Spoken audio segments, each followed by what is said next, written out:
Good morning Universe, good morning Earth, good morning Makati City, and good morning Labrador. Today's video is mag-unboxing tayo ng earphone para sa tenga. Pero binuksan ko na to. Ang tatak dito is yun Apollo Supreme. Pero trinay ko na siyang i-charge.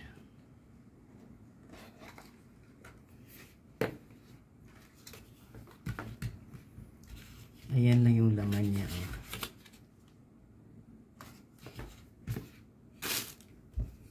Ganyan.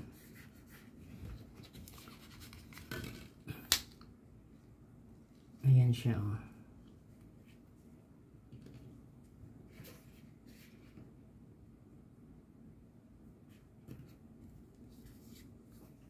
Kaya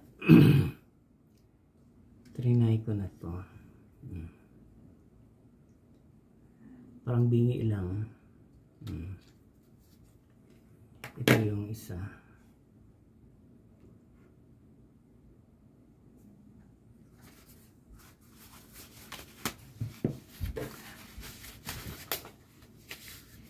Kaya kung sino yung gustong mag-order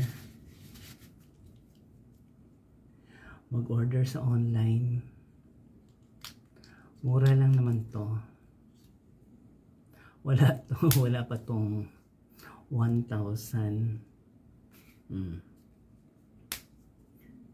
Parang normal lang to na ito yung charger niya. Kung type C yung mo, sasaksak mo siya dito.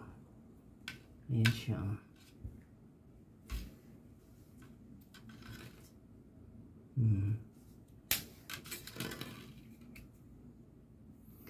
Kaya kung sino yung gustong mag-order nito, mag-order sa online.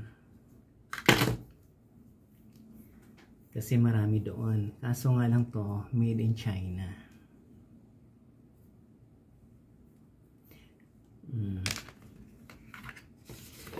Made siya in China, guys. Ito yung lalagyan niya.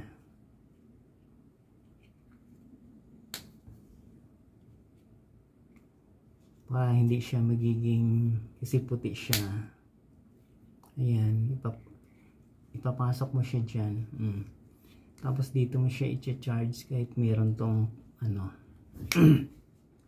meron tong cover.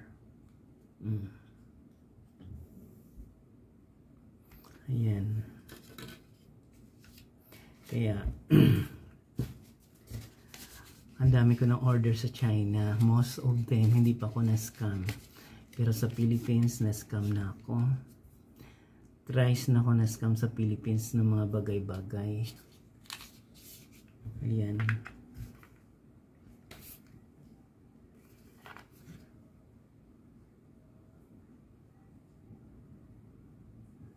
Ayan Made in China. Ayan siya. Kaya kung sino yung gustong mag-order ng earphone, marami ngayon sa online. Ayan ang tatak niya, Apollo Supreme. Maganda siya. Ayan yung unboxing natin for today is earphone para naglalakad ka, meron ka music sa tenga, pag hinold up ka, kapwa ka.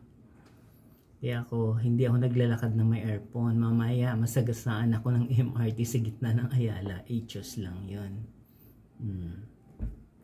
Diba? Kasi nag-earphone ka habang naglalakad ka kung saan saan, hindi mo pa alam at mali yung nilalakaran mo kasi hindi ka umano sa walkway na pedestrian lane, tumawid ka na basta-basta. Yan, nasagasaan ka, tigok. Kasi sa Singapore, yung lakaran doon na pedestrian lane, tumutusok yung mga bakal. Kaya hihinto yung masasakyan. Kasi pag hindi sila huminto, mabubutas yung gulong ng ano nila, ng kotse nila. That's the reason why there is a big difference between Singapore and Filipino pagdating sa pedestrian lane. Kaya doon pwede ka magganito, mag-earphone kung saan-saan, kasi yung batas nila is batas talaga, walang mahirap, walang mayaman. Kaya dapat sundin yung batas trapiko. Hindi kagaya dito, maraming paipal na mga tao. Hindi ko na pwedeng banggitin kasi mahirap na. Kung nagustuhan niyo yung video ko ngayon, please watch, like, share, and subscribe my YouTube channel, Journey. Marami pong salamat.